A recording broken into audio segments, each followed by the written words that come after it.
شروع اللہ کے نام سے جو نہایت مہربان اور رحم فرمانے والا ہے۔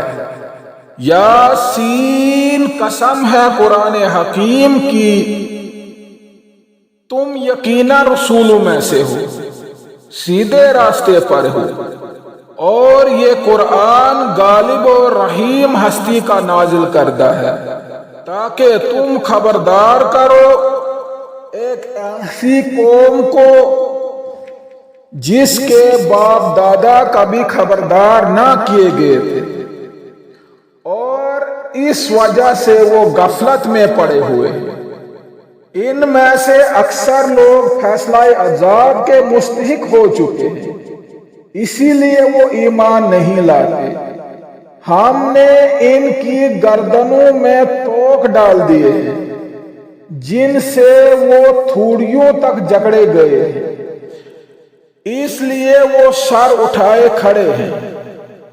ہم نے ایک دیوار ان کے آگے کھڑی کر دی ہے اور ایک دیوار ان کے پیچھے۔ ہم نے انہیں ڈھانک دیا ہے، انہیں اب کچھ نہیں سوچتا۔ ان کے لیے یکساں ہے، تم انہیں خبردار کرو یا نہ کرو، یہ نہ مانیں گے۔ تم تو اسی شخص کو خبردار کر سکتے ہو جو نصیحت کی پیروی کرے اور بے دیکھے خدائے رحمان سے ڈرے، اسے مغفرت کی بشارت دے دو۔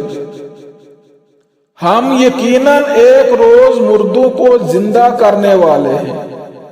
جو کچھ افعال انہوں نے کیے ہیں وہ سب لکھتے جا رہے ہیں، اور جو کچھ آثار انہوں نے پیچھے چھوڑ دیے ہیں وہ بھی ہم ثبت کر رہے ہیں۔ ہم ہر چیز کو ہم نے ایک کھلی کتاب میں درج کر رکھا ہے۔ صدق اللہ المولانا العظیم۔